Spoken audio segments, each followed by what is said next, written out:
Additional paid-in capital, investment received by a corporation in excess of par value per share. Par value is typically set low, such as 1 penny per share, classified as equity on the balance sheet. Additional paid-in capital is a balance sheet account. And as we know in our hearts, assets equals liabilities plus equity. So we are playing in the equity section, a fun place to play. Equity, loosely, is the value in the business, largely a theoretical placeholder in the accounting world, however, significant nonetheless. Equity is typically a component of retained earnings, which is what the company has been making in the past, but in this case, this is money going up into the company.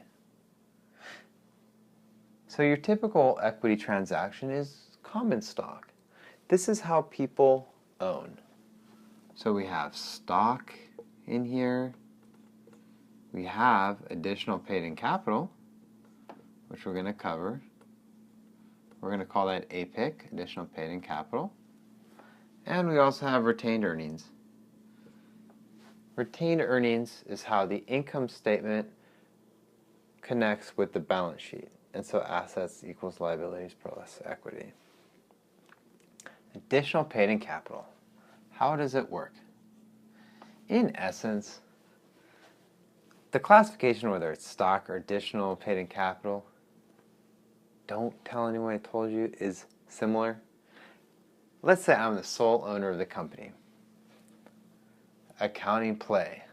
My way. Hey, I give my own self, my own company, $100,000. So, cash is going to go up, right? Cash goes up. As we know in accounting, everything has an opposite effect, equal and opposite, that forms itself in debits and credits, but in this case, we are talking strictly on the basis of different accounts on the other side of the accounting equation. Cash up $100,000, equity is also going to go up $100,000. So I could physically issue myself stock, but maybe I already have some stock issued, and I'm just going to say, hey, you know what? I'm going to call this additional paid-in capital. That's how it works in the real world. So on my balance sheet, I don't really issue any more stock, but I just pay it in. That's how it works. It's an equity. Equity transactions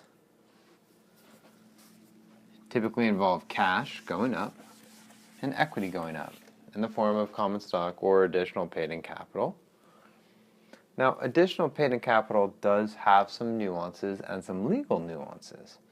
So you can also have par value per share, which is very much of a accounting concept, a legal concept. So back in the day, they would say every share is worth, let's say, a penny. So this is par. And then anything in excess of this could be additional paid-in capital. Now, let's say par is $1 and shares issued are 1,000 equals 1 times 1,000. You're effectively paying $1,000 for the shares, but you receive this 100,000. So we're going to say 99,000 additional paid-in capital.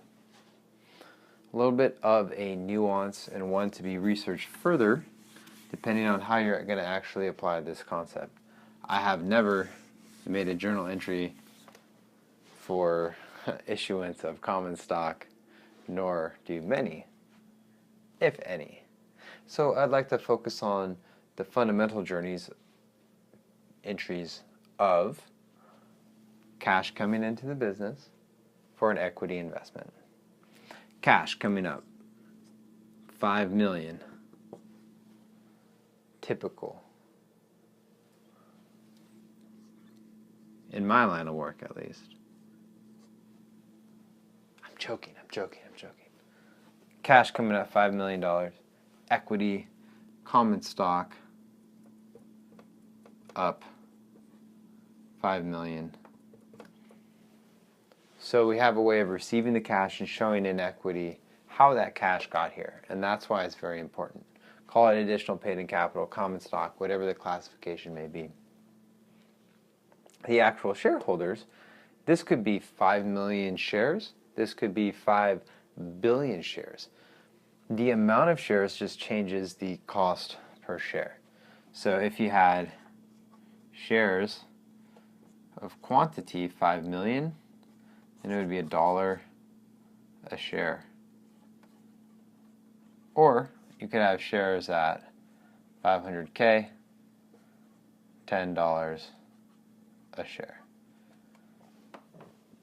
Check my math, concept remains. Cash for equity and additional paid-in capital kind of further complicates this nuance with par value. So study accordingly to the legal situation or whether it's for a test or what you're actually trying to accomplish. You can look at the statement of shareholders' equity as well for detailed types of equity, including additional paid-in capital for large publicly traded companies. This has been accountingplay.com. Thank you.